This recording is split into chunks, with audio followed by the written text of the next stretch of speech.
बॉम्बे की एक महिला जब किसी ज्ञान की तलाश में शिरडी साईं बाबा के पास पहुंची, तो बाबा अपने अद्भुत रीति के अनुसार उसके पति को ही उसके गुरु बना दिए। ओम साई राम दोस्तों, साईं कथाएं में आपका स्वागत है।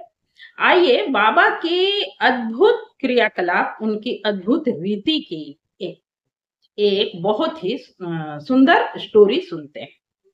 हुआ ये कि एक महिला 1917 में उन्हें कुछ कुछ ज्ञान चाहिए था, कुछ तलाश थी। वो बाबा के पास शिरडी पहुंची और दोनों पति पत्नी, पति के साथ गई थी, तो दोनों पति पत्नी बाबा के पास बैठे।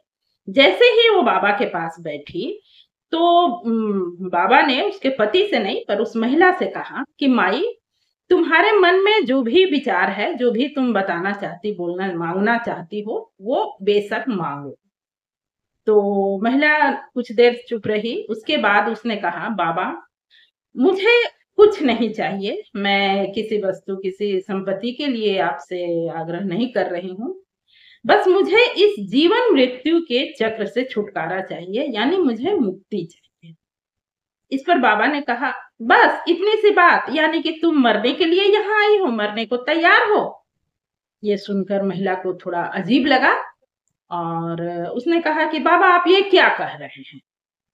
इस पर बाबा ने कहा, मैं क्या कह रहा हूं इसका अर्थ तुम्हें, उसके पति की ओर इशारा करके, कि ये बताएगा, यानी उसके पति को, कि तुम्हारा पति इस बात को समझाएगा।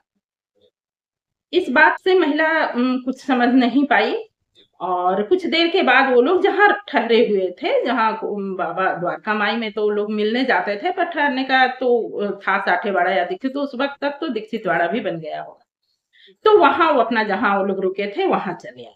वहां आने के बाद महिला ने अपने पति से पूछा कि बाबा क्या कह रहे थे, और बाबा ने कहा कि आप समझा देंगे, तो आप समझाइए कि बाबा के कहने का अर्थ क्या था।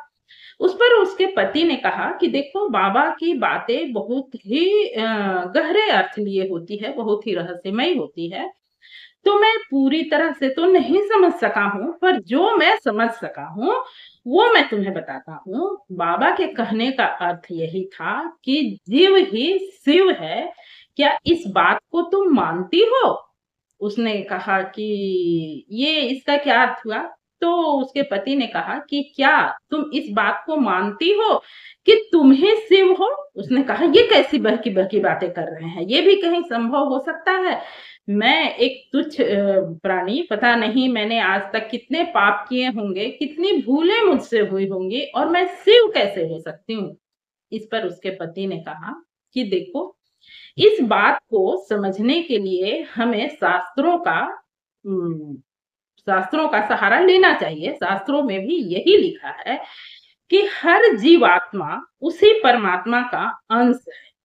और साईं का यह कहने का अर्थ सिर्फ यही था कि तुम अपने आप को ही ईश्वर समझो, क्योंकि ये हर किसी के लिए है कि जब कोई जीवात्मा स्वयं को ईश्वर समझेगा, समझने लगता है, तो उसके अंदर से स्वयं ही काम क्रोध जैसी बुराइयां, काम क्रोध जैसी लालसाएं नष्ट होती जाती है। और जैसे जैसे ये त्रुटियां, ये लालसाएं नष्ट होती जाती हैं, वो स्वयं ही अपने जड़ के ओर अग्रसर होते जाता है। यानी कि हर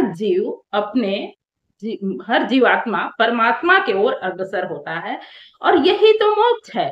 तो इसके लिए किसी बाहरी साधन की आवश्यकता नहीं है, सिर्फ हमें ये समझने की आवश्यकता है कि हम ही ईश्वर हैं, और हमें बस स्वयं को पहचानने की जरूरत है। साईं के कहने का अर्थ यही था, मेरे समझ में यही आया है। ये सुनकर महिला पूरी तरह तो संतुष्ट नहीं हो पाई, वो कुछ समझ भी नहीं पाई। और फिर दूसरे दिन वो लोग जब बाबा से मिलने पहुंचे, तो अभी महिला के कुछ कहने से पहले ही बाबा ने कहा कि तुम्हारे पति ने जो कहा वो मैंने सुना, और वो बिल्कुल सत्य है। तुम उसे ही मानो, वही एक राह है जो तुम्हें तुम्हारी चाह तक पहुंचाएगा। तो ये है बाबा की रीति कि बाबा बिना कुछ कहे भी सब कुछ कह देते थे और जब चाहे मुंह को वाचाल ही नहीं, अज्ञानी को ज्ञानी और गुरु भी बना देते थे। तो आज के लिए बस इतना ही। कैसा लगा आपको ये आज की स्टोरी, कमेंट करके अवश्य बताएं। और यदि आप इसी तरह की सच्ची अच्छी कहानियां सुनने में इंटरेस्टेड हैं तो चैनल को भी जरूर सब्सक्राइब करें।